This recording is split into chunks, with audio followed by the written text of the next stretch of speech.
tua Bíblia comigo. Evangelho de Lucas, capítulo 12, versículos do 1 ao 7. Evangelho de Lucas, capítulo 12. Se você não tem Bíblia, o pessoal vai te alcançar uma Bíblia para que você possa folheá-la, até para facilitar o seu manuseio em casa da sua Bíblia. E aqueles que não tiverem Bíblia na sua casa e que quiserem levar essa Bíblia para você, se a Bíblia que você tem na sua casa é numa linguagem um pouco mais difícil de ser acessada, e você encontra nessa um pouco mais de facilidade, pode levar ela para sua casa, irmão, não tem problema, né? Pode ficar, é um presente da igreja para você, não tem problema, pode levar para sua casa. Se você não quiser, você tem a sua Bíblia na sua casa, você, quando sair, você deixa ela em cima da cadeira aí. Evangelho de Lucas, capítulo 12. Achou, irmão?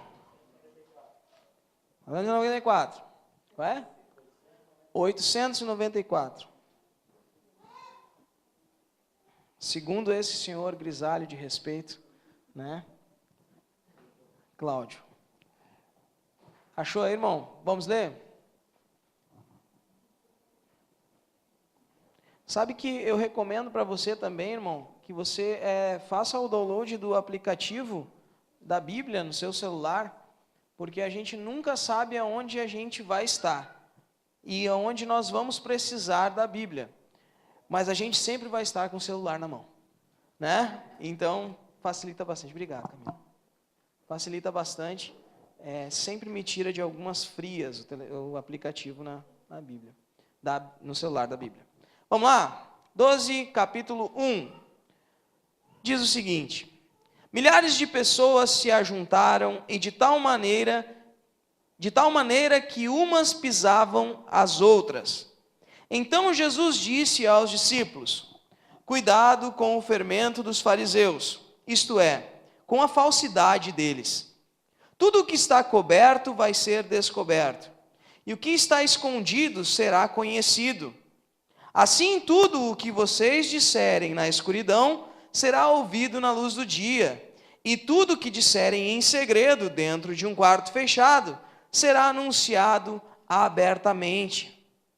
E Jesus continuou: eu afirmo a vocês, meus amigos, não tenham medo daqueles que matam o corpo, mas depois não podem fazer mais nada. Vou mostrar a vocês de quem devem ter medo. Tenham medo de Deus, que depois de matar o corpo, tem poder para jogar a pessoa no inferno. Sim, repito, tenham medo de Deus. Por acaso não é verdade que 5 passarinhos são vendidos por algumas moedinhas? No entanto, Deus não esquece nenhum deles. Até os fios dos cabelos de vocês estão todos contados. Não tenham medo, pois vocês valem mais do que muitos passarinhos. Amém? Amém.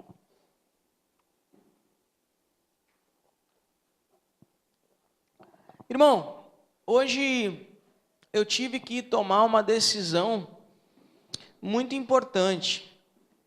Na verdade, ontem eu tive que tomar essa decisão importante. Acredito que todos nós temos decisões importantes todos os dias, não é? E quando tomamos as nossas decisões, nós levamos em consideração alguns parâmetros para que a gente tome essa direção e não uma outra direção. Utilizamos parâmetros éticos, utilizamos parâmetros filosóficos, utilizamos parâmetros técnicos, também parâmetros teológicos, a respeito de qual linha de interpretação bíblica nós vamos seguir, a respeito do que é mais correto tecnicamente de fazer diante de uma situação, a respeito de que maneira eu levo a minha vida, e se a minha vida é levada dessa forma, ao natural, eu preciso tomar a decisão indo para a direita ou para a esquerda.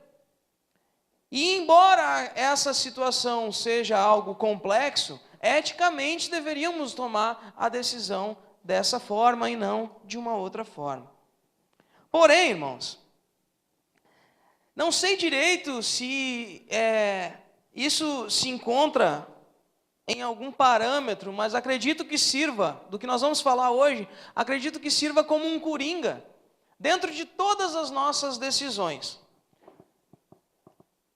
Esse coringa, ou seja, esse parâmetro, essa base de referência para a nossa decisão, ela acaba substituindo, ela acaba se encaixando em todas as decisões que nós temos.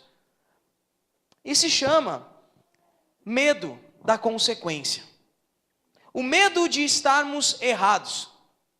É um assombro pensarmos que a nossa decisão não está certa. É ou não é? Todos nós, quando vamos decidir a respeito de algo simples, por exemplo, hoje eu tomei uma decisão arriscada. Hoje eu peguei uma camisa azul marinho e uma calça amarela, mostarda. Aí eu chego aqui e eu saio assim. Eu digo para minha esposa, o que tu acha, amor? Ela diz que tá joinha, mas é que mulher, a esposa às vezes é meio tendenciosa. Acha bom. Dependendo da maldade, ela faz de propósito para ficar ruim mesmo. Não é o meu caso. Mas aí eu chego aqui e vejo que o meu amigo Leandro também está de blusa azul e com uma calça um tom um pouco mais claro, um pouco mais discreto, já fico um pouco mais satisfeito.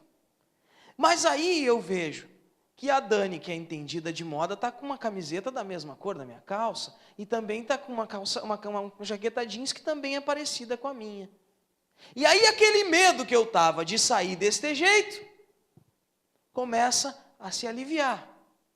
Até que alguém diga para mim que eu estou ridículo e eu fico desse tamanho de novo. A verdade é que decisões simples, qualquer decisão que nós temos, sempre é assombrada pela possibilidade de nós estarmos errados. E esse medo de errar acaba sendo um parâmetro padrão para todas as nossas decisões. Acaba sendo um fator limitador de toda ousadia de fazer algo muito diferente daquilo que ao natural a gente faz. Por que eu estou falando disso, irmão?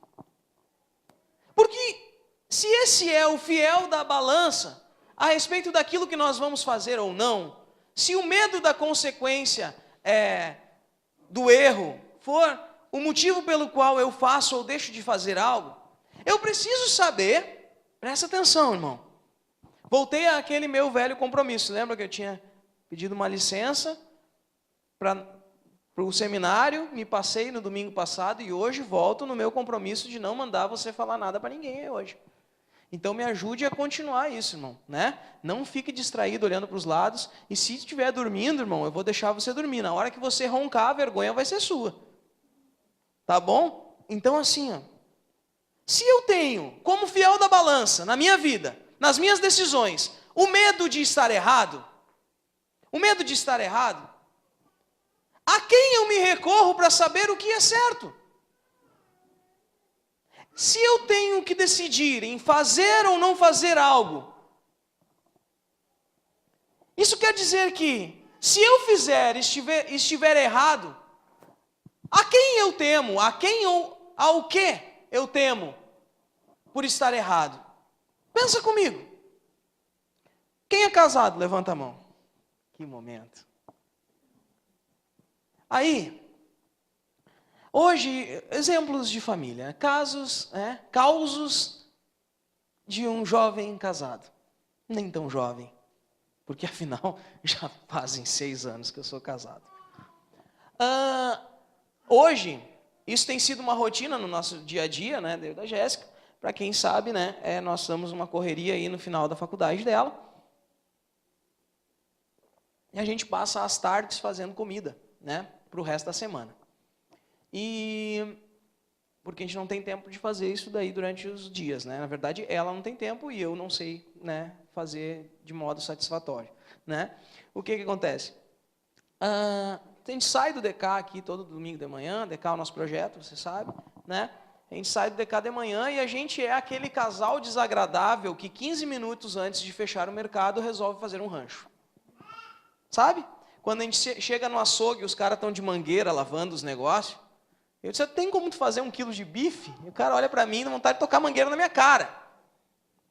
E a gente faz isso seguidas vezes. Hoje, nós chegamos em casa e, entre outras coisas, a Jéssica foi em casa para ver o que faltava dentro da geladeira. E você não tem nada com isso, né, irmão? Desculpa, mas vai fazer sentido no final, tá? Enquanto ela estava lá, eu fui conversar com meu tio, que vai fazer uma cirurgia no coração semana que vem. E ele estava saindo ali da frente, ali do lado da minha casa tem uma igreja, estava saindo dali.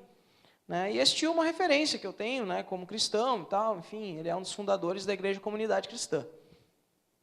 E eu tinha ficado de fazer uma visita para ele esse final de semana, não consegui. E o que acontece? Está ele saindo com 2 muletas, andando bem devagarinho, indo para casa. A sua filha se despediu dele, porque ele teimoso como todo Almeida, e na verdade todo velho é um pouco teimoso, né? E aí que a gente descobre que a gente está ficando velho, quando a gente começa a ser teimoso. Tem gente que é velho desde os 12 anos, né? Mas assim, ó, ele estava saindo e a minha prima disse assim, disse para ele entrar no carro, para mim levar ele lá. Ele disse que é mais difícil entrar no carro do que ir de a pé. E agora eu estou de carro e ele está aqui indo, o que eu faço? Eu peguei e disse, não, fica tranquila, eu vou com ele até ali. Só que enquanto eu estou indo, e tomei aquela decisão que acho que era a decisão mais correta, pensa comigo, ele estava indo de muleta, sozinho, vai fazer uma cirurgia agora, se ele cai, dá um troço e morre, tio. E eu ia decidir não ir com ele. Peguei e fiz o seguinte, eu te acompanho, tio, vou conversando contigo até ali. E fui com ele. No meio do caminho, eu vou pensando, vai fechar o mercado.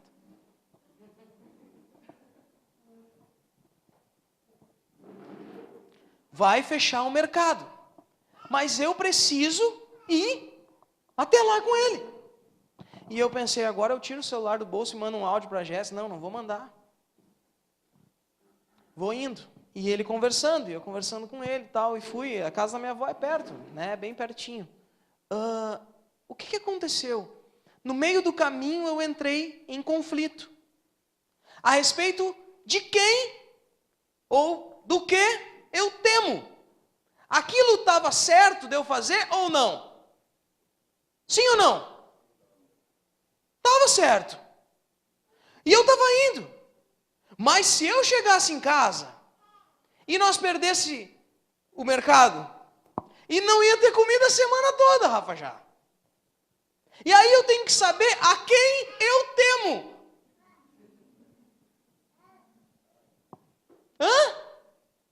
Eu vou ou não vou?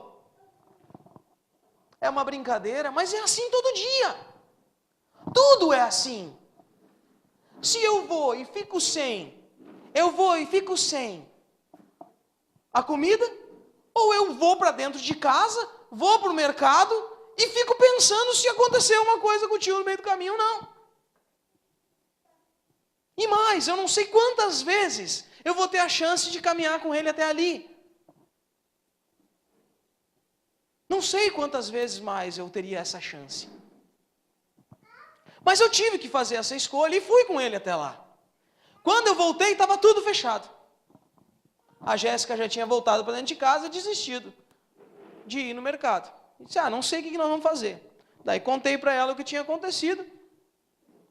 E sensivelmente, né, ela disse, vou tomar um banho.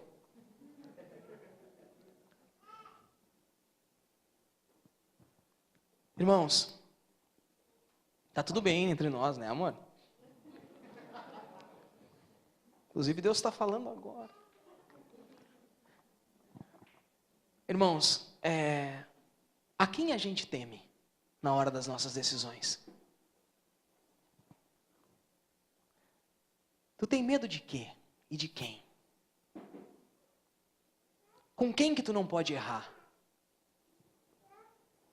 Tem gente que Deus o livre. Quer ver uma batalha que geralmente é travada entre mãe e entre esposa e mãe, né? Às vezes acontece isso, né? Em alguns casais, alguns pessoal acontece isso, né? Entre pai e filho, às vezes acontece isso também. A quem a gente tem medo? Às vezes as pessoas travam disputas, quedas de braço, para ver aquele que está aflito. E aí, o que tu vai fazer? Ou é eu ou ele? E agora? O que eu faço? O que eu faço? Todos os meus amigos, eles acham que o correto é fazer isso. Mas aí o pessoal lá da igreja acha que o correto é fazer assim. E aí o que eu faço? Esse temor aqui é medo mesmo, viu? É medo. É medo de desapontar. Sabe? Medo de desapontar. Quer ver? O camarada está namorando, namoro novo. Aí chega o Natal. E o sogrão convida. Vamos vir passar a virada do Natal aqui em casa. Ai, ai, ai. Aí o cara prefere fingir que está com dor de barriga, passar mal, começa a vomitar, para não dizer para o sogro que eu tenho um compromisso com a minha família, e para não dizer para a mãe, para o pai e para a família, que eu queria ir lá para casa da namorada. E aí ele fica infernizando a namorada, porque vai ter que levar ela junto também, porque se ela foi agora, no ano novo, tu vai ter que ir para lá. Daí ela diz, não, eu vou ficar com a minha família. Daí tu fica um cara de quê? Todo dia. O teu chefe diz, vamos ficar hoje de hora extra, porque nós estamos precisando de ti aqui. E tu tem um aniversário do teu amigo da igreja lá encharqueado, Maurício. E aí o que tu faz? E aí tu diz para ele, pois é, eu tenho um compromisso. Daí ele diz assim, tu não vai ficar? E tu, ai. O que tu faz? Teu namorado diz assim, tu não me ama? E aí? Sabe como é que é? Namoro hoje é diferente. Ou tu não me ama? Quem é que tu ama mais? Sabe? Irmãos, qual é o parâmetro que a gente segue? É o medo. Todos nós temos medo de errar, mas errar com quem? Com quem? Quem é o motivo da tua decisão? A respeito de quem tu vive a vida que tu leva? Presta atenção nessa frase. Presta atenção aqui nessa frase. A respeito de quem tu leva a vida que tu leva? A respeito de quem tu leva essa vida? A tua vida responde a quem? A tua vida respeita a quem? A qual decisão? A quem que determina o que é certo ou errado? Quem determina o que é o parâmetro de correto ou de erro? Quem é que tu tem medo de errar? Com quem tu tem medo de errar? Se tu me disser com a tua mãe, com teus filhos, com teu pai, eu até aceito.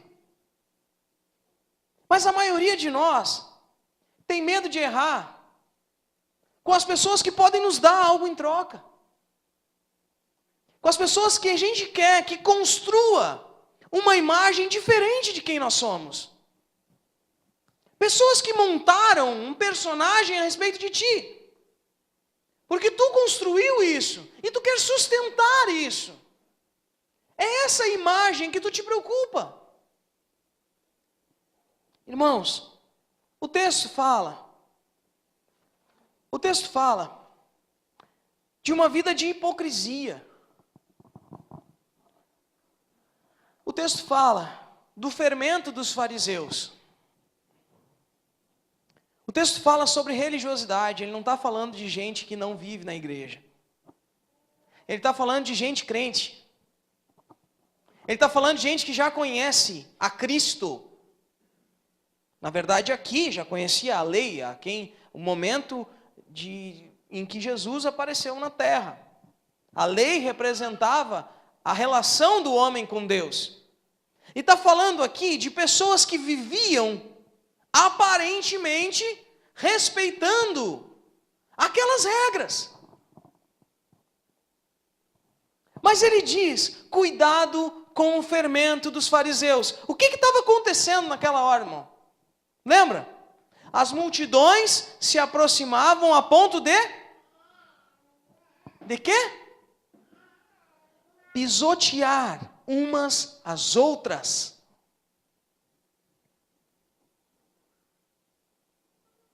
Gente, isso é muita gente. Isso é muito louco. Jesus está falando aqui com os discípulos. Ele está falando aqui com aqueles que estão mais próximos.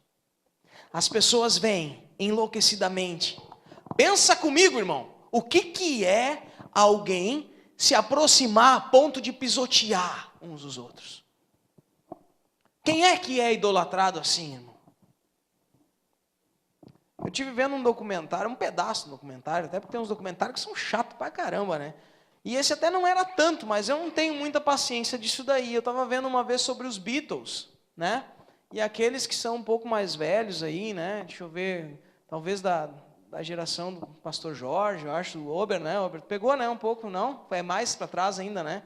É mais para trás, né, pastor? Eu acho que pegou, né? Eu acho que o senhor está com quantos? 50, pastor? 50 e pouquinhos, né? 58?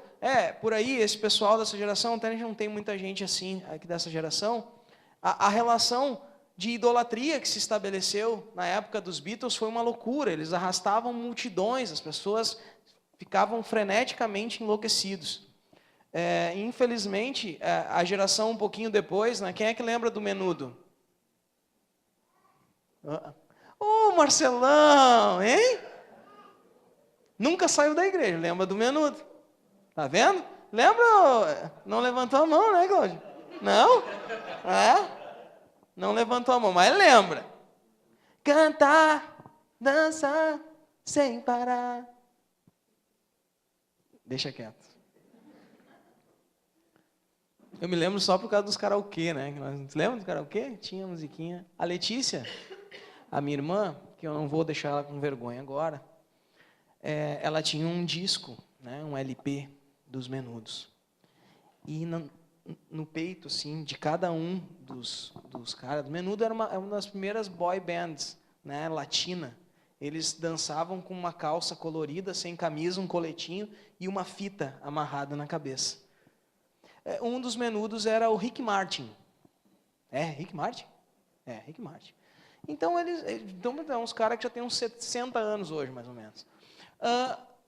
E no peito de cada um, Kelly, estava escrito assim: Letícia é esse aqui. Mari é esse aqui. Cristiane era esse aqui. E tinha mais uns nomes ali. Verdade ou mentira, Lê? Verdade, né? Como é que eu me lembro disso? Eu me lembro, né? Se me perguntar a fórmula de Bhaskara, eu não lembro. Isso aí eu me lembro. Porque era uma idolatria. Eles arrastavam multidões. O que eles dissessem que era certo, elas faziam. A gente já fez um monte de coisa na igreja. Hoje a gente estava cantando uma música aqui, que era One Way, né? Essa música tem várias histórias, né?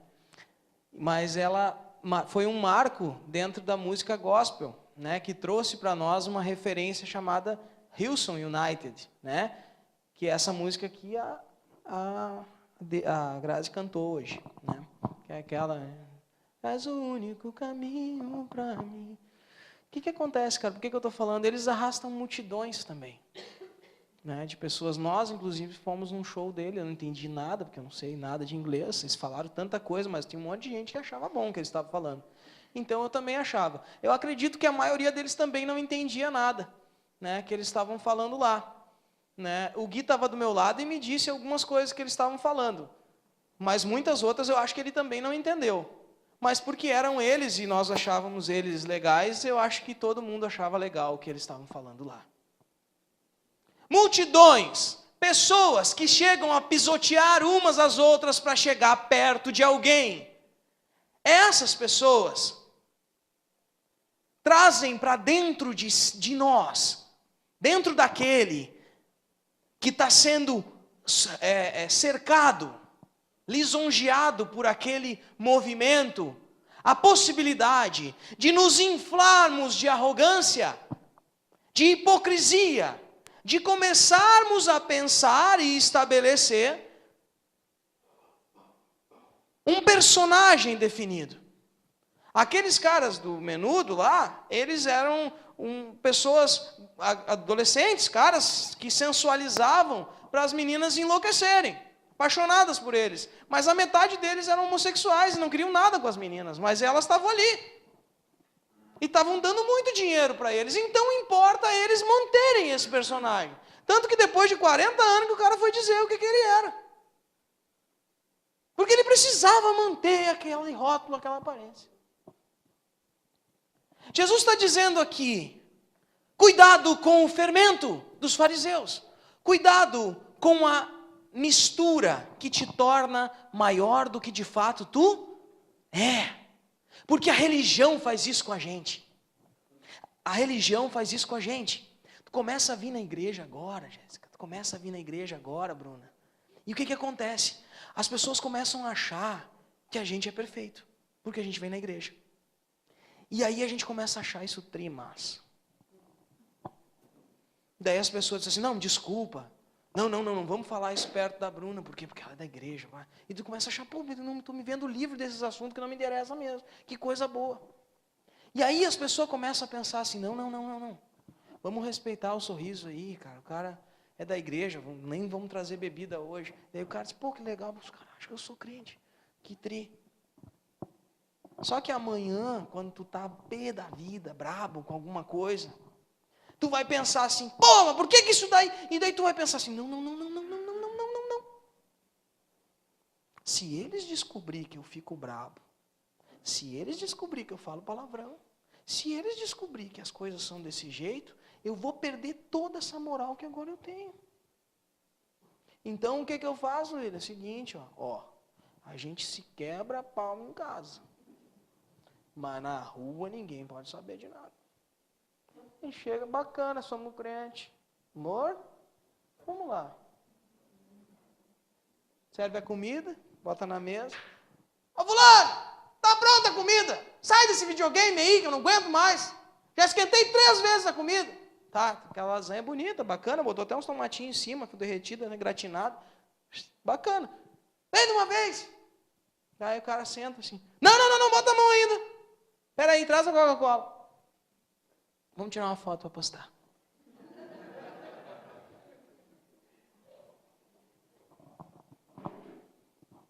E tu guarda para janta, porque na janta eu não vou fazer nada.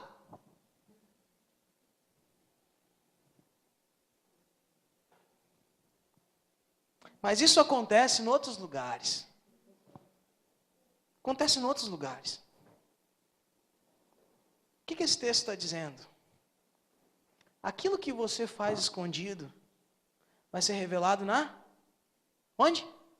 No escuro vai ser revelado na luz. Aquilo que você faz no seu quarto, encoberto, vai ser descoberto.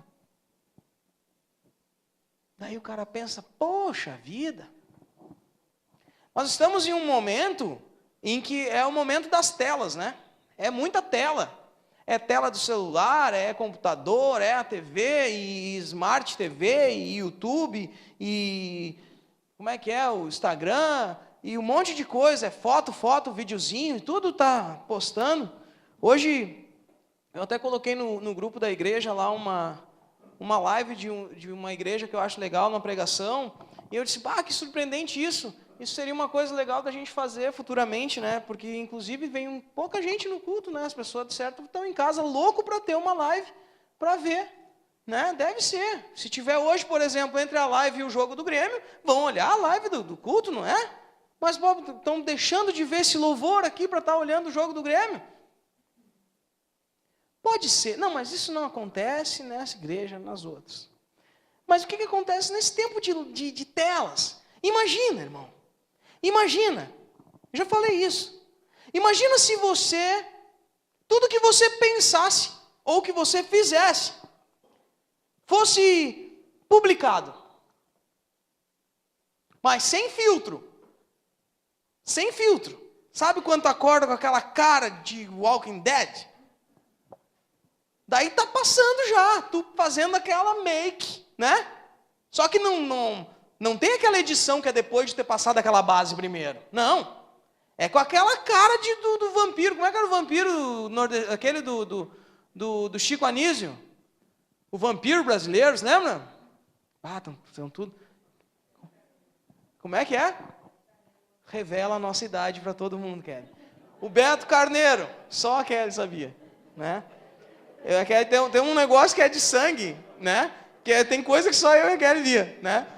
Mas ainda bem que ela não me deixa mais. Aquela cara do Beto Carneiro é o seguinte, cara, é a olheira que começa na sobrancelha e termina no risco da boca aqui, entendeu? E aí o que acontece? Aí tu tá fazendo... Só que é o seguinte, tá publicando. Tá publicando aquela cara ali. O antes, o depois e o depois do depois. Tudo está publicado sem filtro, sem edição de imagem. Tu aparece bacaninha chegando com a tua esposa na igreja, mas aparece o quebra-pau porque ela se atrasou também. O pé sujo no carro que tu passou a tarde lavando na chuva.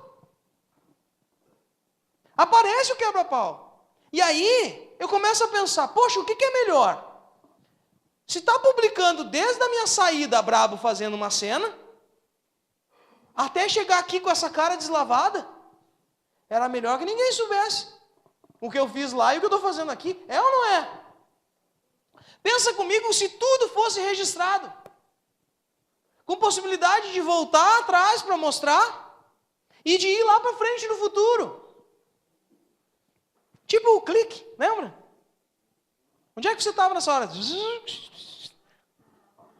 Pensa comigo, se tudo o que tu faz fosse registrado, filmado e publicado em HD, Full HD, na igreja. Agora a coisa ficou séria, na igreja é brabo. Imagina, hoje, gente, nós vamos apresentar como foi a semana do Ezequiel. Ligamos ali e ficamos todo mundo olhando. 24 horas por dia, tipo Big Brother. Tem gente que ia pagar para ver isso aí, Ezequiel. Mas sabe quem é que ia estar escondido enquanto estava passando? Tu. Imagina. O que te importa isso, irmão? Saber da vida dos outros, eu não sei. Mas a gente olha aí um monte de coisa para saber da vida dos outros. Até porque às vezes a gente passa meia hora, 1 hora, 3 horas folheando páginas e páginas do Instagram e de Facebook para saber da vida dos outros. Só que ali é realidade. Não é aquilo que eu quero montar, é aquilo que é verdade. Pensa comigo se isso fosse assim. Como seriam essas imagens? Como seria a tua decisão sabendo que todo mundo ia ver aquilo que tu decidiu? Como seria, irmão? A gente se preocupa um monte quando a gente sabe que as pessoas vão descobrir quem a gente é. Só que esse texto está falando que a realidade de Deus é justamente essa. Deus, na sua multiforma e possibilidades e coisas que a gente não consegue dimensionar, Ele consegue acompanhar o tempo todo aquilo que a gente escolhe fazer. E mais do que ver as imagens, Ele entende aquilo que nós pensamos. Ele sabe a nossa motivação. Ele não precisa ficar montando os nossos atos para saber a nossa motivação. Porque é o que a gente faz hoje, né? Eu tenho em casa uma formanda em psicologia, eu tenho que ter muito cuidado. Eu estou 100% do tempo sendo analisado. Mas ela me disse que não funciona assim, eu não sei se é verdade. Há quem diga que eles descobrem quando a gente está mentindo. Então, 100% do tempo sendo analisado. Mas pensa, o psicólogo ele vai juntando as coisas para formar aquela personalidade ali, para saber com quem que ele está lidando, conforme as informações que vão chegando.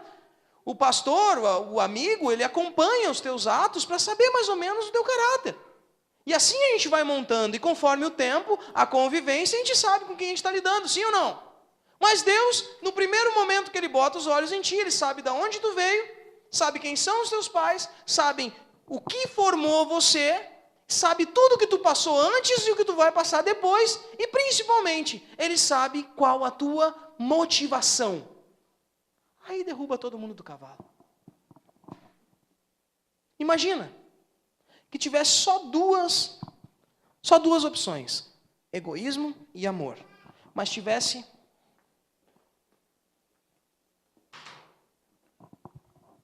uma tela na tua testa. Essa coisinha aqui parece uma coisa do Vingadores. Assim. Uma tela na tua testa. E aí quando tu fosse falar, ô mozinho, me diz uma coisa. Eu gostaria que tu viesse aqui me ajudar a fazer não sei o quê. Egoísmo tocando ali. Como assim? Peraí, não. Eu disse assim, não é isso, não é o que tu está pensando. É porque eu gosto dele. Egoísmo de novo. Não, pessoal, não é isso. Egoísmo o tempo todo.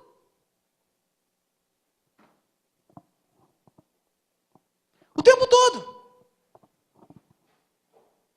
E aí o cara tá passando na rua e cai. Os outros estão dando risada, daí tu vai lá. E diz, pá, brincadeira, né, cara? Eu caí um tombo esses dias, eu sei que é brabo, vou lhe ajudar. E aí, sem ninguém ver, amor. E aí vem um monte de outras pessoas. Não, peraí, vamos ajudar. Egoísmo. Assim é Deus olhando para ti e para mim. Isso se fossem duas opções. Mas bota vaidade, bota arrogância, bota um monte de coisa aí. É Deus sabendo o que tu faz e o porquê tu faz. E o principal, Ele te diz o que é certo fazer. E qual é o motivo certo de fazer. E aí a gente se preocupa naquilo que a gente aparenta.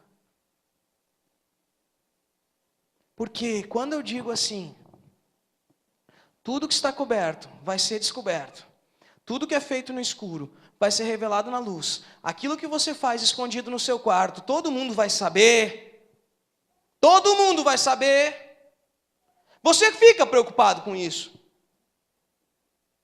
Uma vez me disseram que no dia do juízo ia ter um telão passando a vida inteira do cara. 100%. Até o tempo dormindo.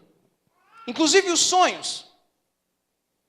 Eu fiquei apavorado. Pô, o dia que for o meu vai ser muito brabo. Mas pelo menos eu vou ter visto de todo mundo, né? Isso é uma fábula. Não sei como é que vai ser. Tomara que não seja assim, porque vai dar uma canseira danada. Mas se bem que nós temos uma eternidade, o tempo não vai existir, não sei. Mas, gente, por que a gente se preocupa quando a gente fala sobre isso? É porque a gente está mais preocupado com o que os outros pensam de nós, gente. O que você pensa dessa pessoa que está do teu lado aí? O que você pensa dela? Poxa, se você conhece ela um pouco, você pode ter um mínimo de noção de quem ela é. Mas na verdade você sabe simplesmente o que você vê. Há muito tempo atrás, na sessão da tarde, tinha um filme com o Mel Gibson, acho, se não me engano, que ele sabia o que as mulheres pensavam. E ele era de uma revista lá, e ele fez uma sucessão com aquilo, sabe? Era bem legal, eu sou velho e só falo de filme velho também. Era bem legal. Se a gente soubesse o que a nossa esposa pensa, eu tenho certeza que a gente ia brigar um pouco menos, né? E há quem diga que a gente descobre com o tempo como lidar com a situação de não saber o que elas pensam. Mas a verdade é a seguinte, gente. A gente se preocupa muito porque a gente pensa no que as pessoas pensam da gente. Mas esse texto aqui, ele está falando do seguinte, que nós não respeitamos a presença de Deus que há em nós.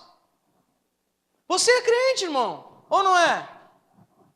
Você não vai na igreja? Você não decidiu por Jesus? Você não conhece aquela história da cruz, aquela redenção, esse Deus que nos salva? Esse Hosana, Deus me salvou. A gente estava cantando aqui. A gente acredita nisso, a gente pensa que aquilo que Deus nos ensina é o correto a fazer, sim ou não? Sim ou não? Mas na hora da gente tomar decisão, a última coisa que a gente faz é se preocupar com o temor a Deus a respeito disso. Sabe por quê? Porque a gente pensa que Deus é bobo. A gente não respeita Ele. A gente não respeita tudo o que Ele fez por nós. Nós manifestamos uma vida de gratidão de mentira, irmão. Quer ver? Onde é que está?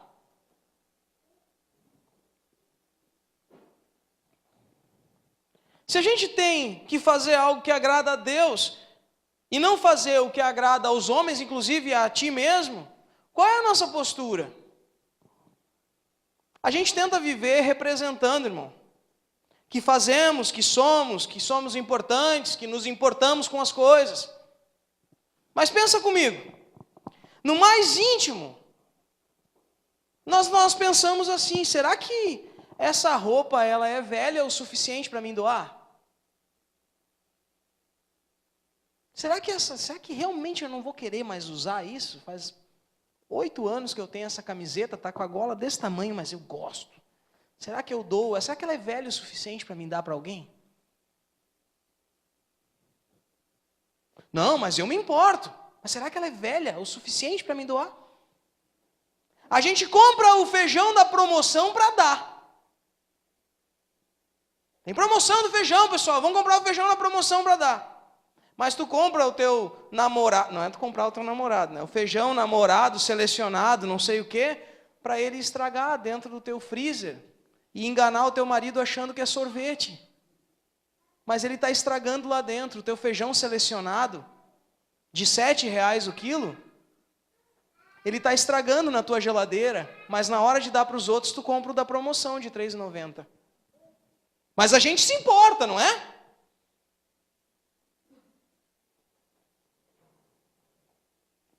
O nosso dinheiro, ele é tão sagrado que a satisfação da nossa ansiedade se rende quando nós nos prostramos diante do no nosso extrato bancário. Nós estamos nervosos. Ah, depositaram R$1.000 na tua conta. Não, então estou tranquilão agora. Olha ali, ô amor, aqui ó. Aí, amor, depositaram retroativo lá. Agora vai ficar tudo bem. Olha só como eu estou mais tranquilo agora. Eu recebi a promoção. Recebi a promoção, irmão. Pô, os caras me reconheceram. Ó, Deus aí fazendo. Pô, agora eu estou tranquilo. A minha ansiedade, ela se satisfaz prostrado diante do dinheiro. Mas eu sou sereno, eu sou um cara crente. Eu sou um cara de Deus. Sou um cara de Deus. Eu me importo com as pessoas. Desde que elas não me enchem a paciência, cara. Porque, não vem me chamar para conversa na hora do jogo do Grêmio, do Inter, né, tia? O Grêmio estava ganhando de 3-0, cara. Estou saindo de casa sereno. Não, beleza. Agora vai dar tudo certo. 2 gols. Nem sei, deve ter perdido. Tomara que tenha perdido mesmo. Mas daí o pessoal pediu... Não vem para cá querendo conversa na hora do jogo. Mas depois eu disse, não, irmão, conta comigo, viu? Pode contar comigo. Claro, pode contar comigo. Desde que minha mulher deixe eu conversar contigo. Porque se ela disser para mim que eu tenho que ir no mercado, eu não vou ter tempo para mais nada. Até porque eu tenho muito mais medo dela do que de Deus. Presta atenção aqui, irmão. Não distrai na hora braba. Eu tenho muito mais medo do meu marido do que de Deus. Eu tenho muito mais medo do meu chefe do que de Deus. Eu tenho muito mais medo da minha mãe do que de Deus. Eu tenho muito mais medo dos meus amigos do pastor do que de Deus. Então eu tento enganar todo mundo. Para que eles pensem em algo diferente. Porque eu tenho muito mais medo deles do que de Deus. Só que quem decide a respeito da nossa vida é quem, irmão? Quem? O meu chefe, que se eu não for promovido, eu vou cortar os pulsos, vou morrer. Quem? Se eu perder aquele emprego. Ei, quem? Quem te sustentou até hoje? Não, mas tu tem que entender, Maurício. É que é o seguinte, olha só esse shape aqui. Olha essa minha carinha aqui de sofrimento que eu tenho. Deus me deu aquela esposa. Imagina se eu não faço o que ela quer, eu perco ela, o que eu vou arrumar? Chinelo velho aí, brabo? Não. Tem que cuidar, né? Tem que cuidar do que Deus me deu. Ei. A quem tu teme? A quem tu teme? A quem? Gente, a gente tem muito medo de ser reprovado, cara. A gente tem muito medo de ser reprovado. Mas a nossa prova com Deus lá, velho, está sempre abaixo da média. Ou você ousa em dizer que você é pelo menos um 7,5? Quanto é que você tirou na sua última prova? Você sabe qual foi a sua última prova, sabe? A última prova, o tempo que você estava desempregado. A doença do teu filho. Aquele tempo, o que tu terminou com a namorada. Ah! Desesperou, né? Ficou louco. Achou que o mundo ia acabar. Pensou que Deus tinha te abandonado. Parabéns. Tirou 0. Ah, não, mas depois, eu disse, não, claro, depois a galinha pôs e tudo ficou feliz. Claro, depois que tudo explodiu e que não tinha mais nada, que tu virou só encaco, que todos aqueles irmãos que viravam as costas para ti na hora que tu estava desfrutando das tuas decisões conforme o teu querer e o respeito daqueles que te importavam, naquele momento que tu desistiu de tudo e de todos, inclusive de Deus, naquele momento, dane-se Deus. Mas agora que sobrou os caquinhos, quem te juntou? Foi Deus de novo. Aí é óbvio que não, mas agora eu quero Deus. Até ficar bem de novo, irmão. Até ficar bem de novo. Porque tem gente que é assim, infelizmente. Usa Deus como restaurante, como hospital, aí tu faz a referência que tu quiser. Porque é assim que a gente faz. Quando não sobra mais nada, o que a gente tem é Deus. Mas pensa comigo. Quer ver? Aqui o Felipe me convidou para ser padrinho de casamento dele. E eu fui padrinho de casamento dele. E de mais um monte de gente, né? E eu descubro, no final das contas, conversando com esse ou com aquele, que eu fui a terceira opção.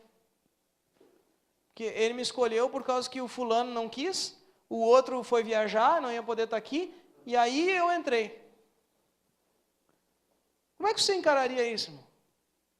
Bom, beleza, pelo menos eu sou o top 3. Né? Não estou mal. Se fosse um pódio, eu ficava ali.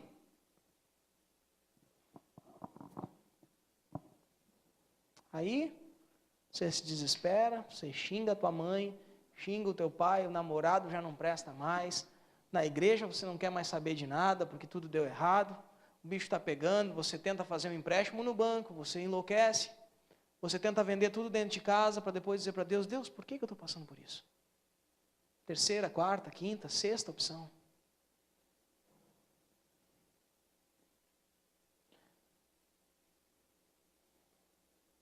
A gente se preocupa com todo mundo e o que eles vão pensar da gente.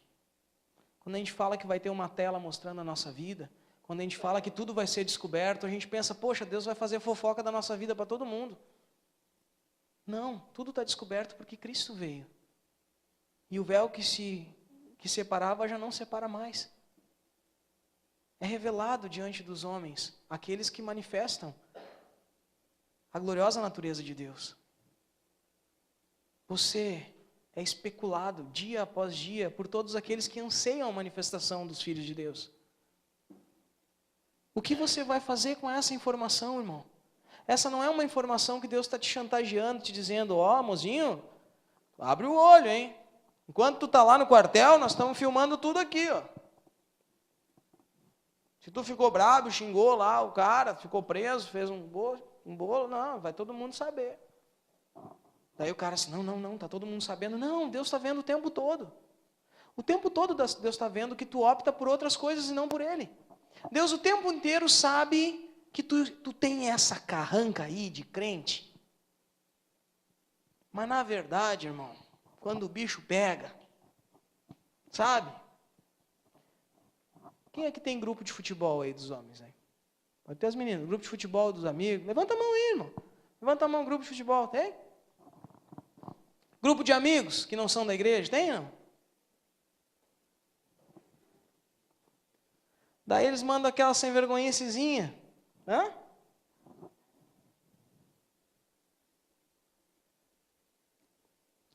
E aí abre ou não abre? Rafa já pensou se manda pra ti uma safadeza no WhatsApp? Não, mas às vezes os caras mandam, né? A pessoa se manda.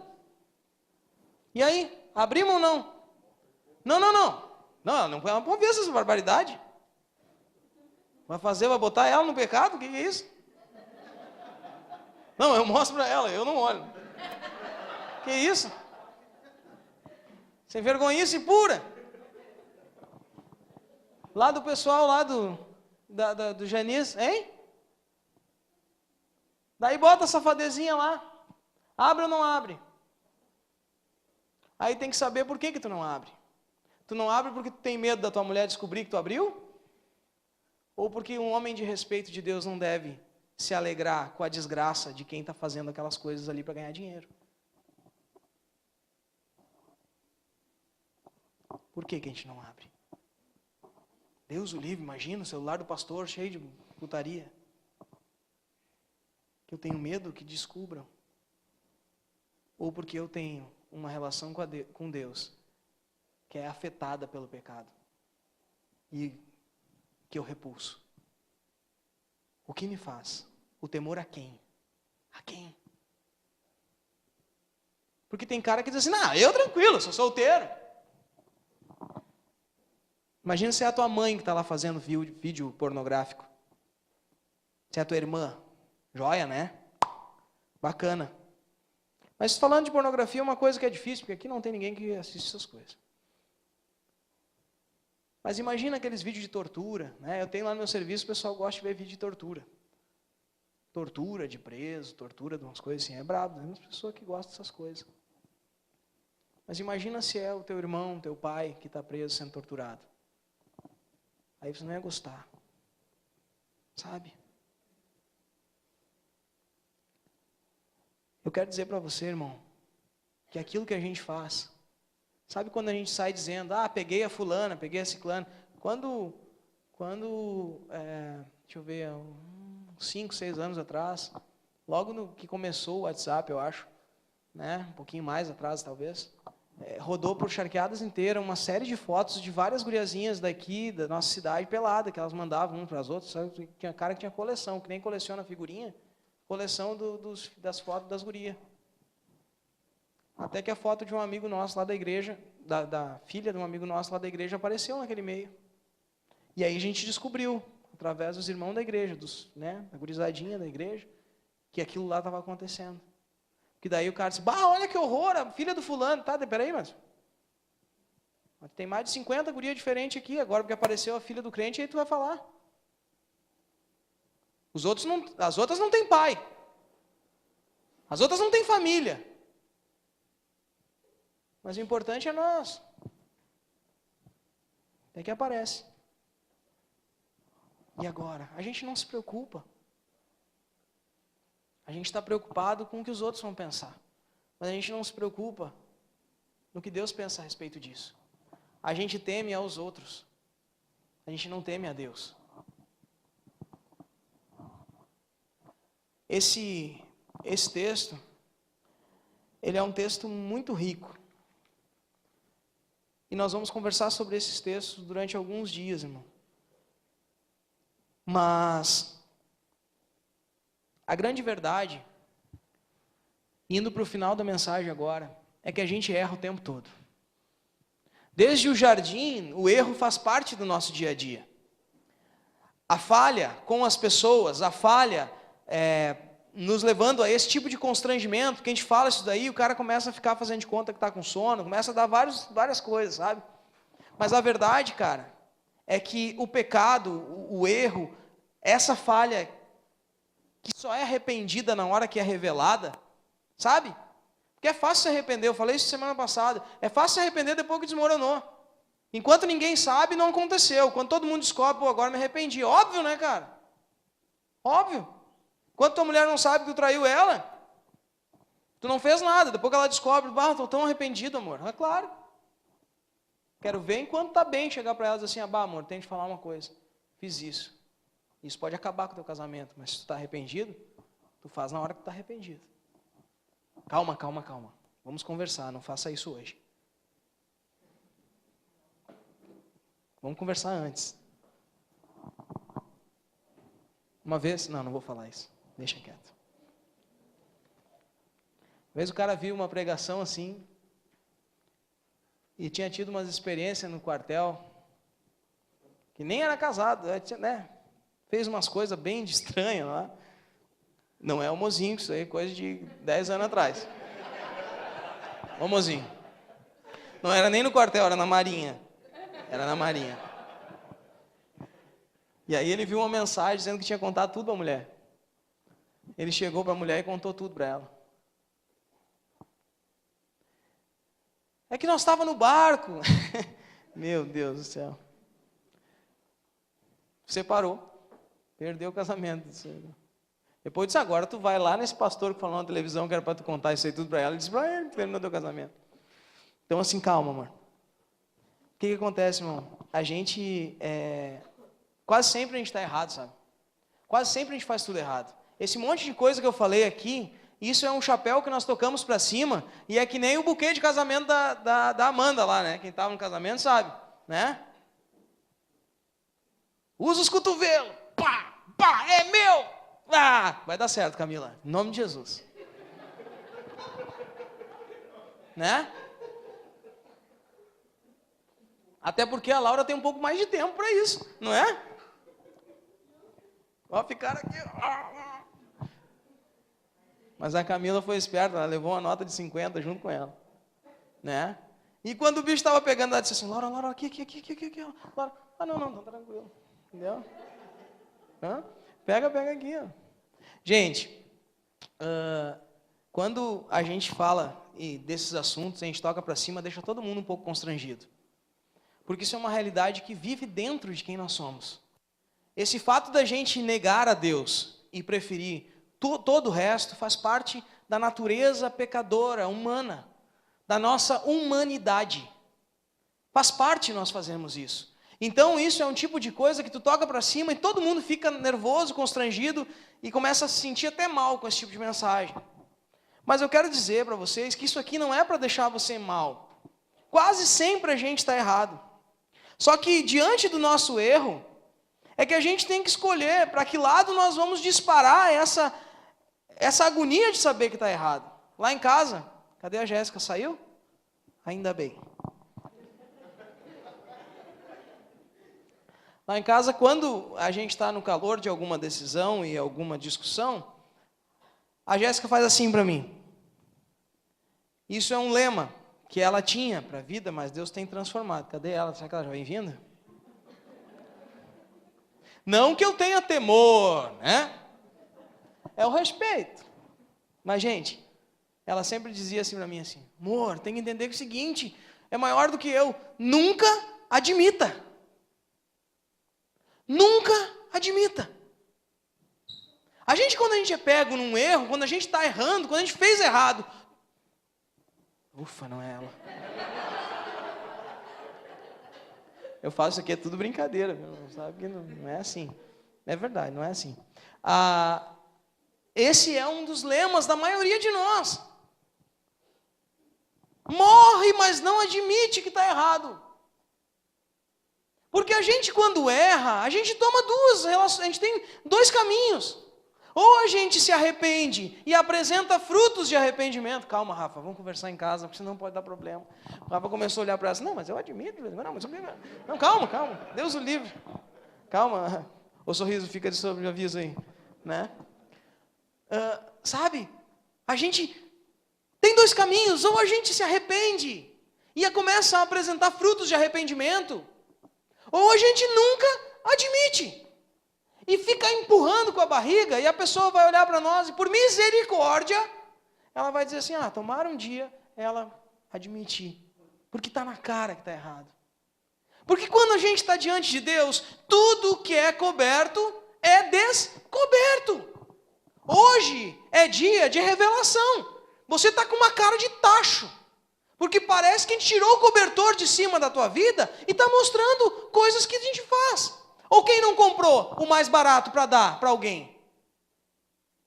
Quem é que não faz isso? Para fazer o teu rancho leva 2 horas, mas para comprar uma cesta básica para dar para alguém, pega aquela sacola que nem sabe o que tem dentro. Para ir fazer deixa eu ver.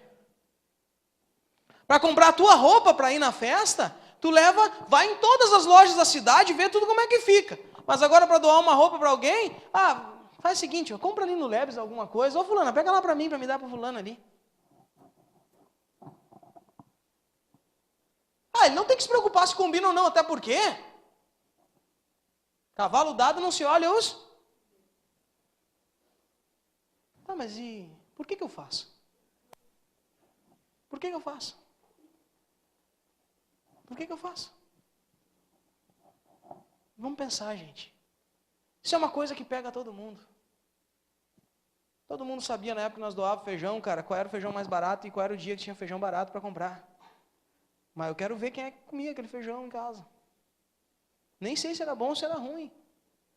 Mas lá, eu quando eu vou comprar as coisas, né, eu vou no mercado e compro as coisas. Com uma lista, né?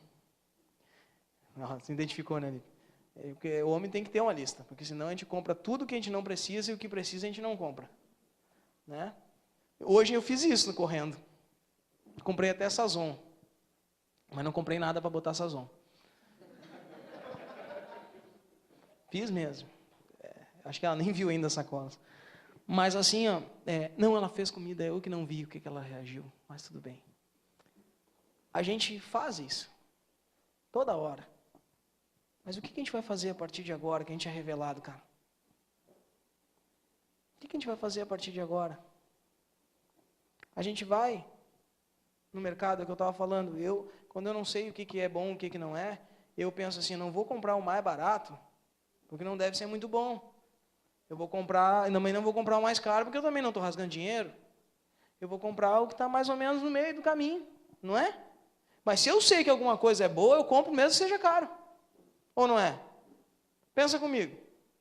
Você vai comprar o leite condensado triângulo ou vai comprar o leite moça? De lata ainda, porque de lata tem um glamour, né? Abre aquela lata que começa a sair por tudo quanto é lado, hein? Tem que ser de lata, né? R$8. O triângulo R$2,49, porque é uma mistura láctea. É feito de alguma coisa que não é leite.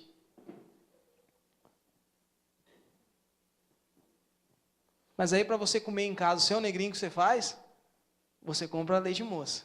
Mas agora para doar para o bolo da igreja, vai a mistura láctea mesmo, aquela gente morta de fome vai se grudar comendo que nem louco. A gente faz, irmão. Mas e agora que a gente tirou o cobertor de cima disso? Como você gostaria que tratassem os teus filhos?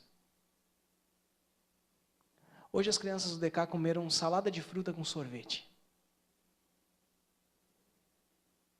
Estava bom ou não estava, gurizada?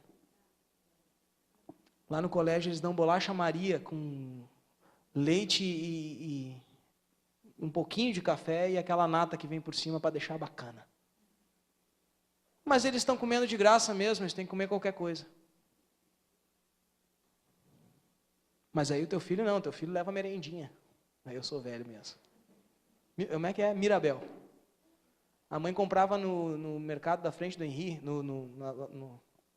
numa coisinha que tinha ali na frente. Lembra dele? Tinha um negocinho ali, tinha uma lancheria na frente, ela ia ali, deixava pago pro cara, e tinha um cachorro quente maravilhoso com uma mostarda que era verde, eu não sei do que ele tinha naquela mostarda. E salivei agora de fome. E aí, seguinte, enquanto as pessoas iam lá comer massa com sardinha, chegava o meu cachorro quente. E o cara, com licença, professora, tem uma entrega aqui para o Maurício. E eu levantava. Pegava o meu cachorro quente. Lembra, mãe? É ou não é? Verdade, estou mentindo. É brabo, cara. Mas a gente faz. E o que a gente vai fazer a partir de agora? Ser crente, irmão. Somos irmãos. Como você vai reagir? Essas pessoas que estão na tua volta, Você faz por causa delas ou por causa de Deus? Eu amo elas por causa de Deus. Deus está vendo por que eu faço. As gurias fizeram com todo amor hoje. Cortaram as frutinhas bem pequenininho, ficou uma delícia. Mas você pode achar que, e eu estou dando leite para eles ficar comendo essas coisinhas. Irmão, não dá o seu leite se você pensa assim. Não ajuda, cara. Não bota R$1 nessa caixinha, se você acha que é um desaforo. Fica com seu dinheiro para você. Coma ele com sorvete. A casa de Deus é um lugar das pessoas que respeitam a Deus. Se você não consegue admitir, abrir mão dos teus caprichos para deixar alguém feliz, você está perdido. Sabe? Eu não vou na igreja se eu não estiver maquiada. Faltou luz, não tem como se maquiar, então eu não vou. Disse, cara, então não vem nem maquiada. Não vem nem maquiada, cara. Fica com a tua maquiagem em casa. Coma ela com sorvete também.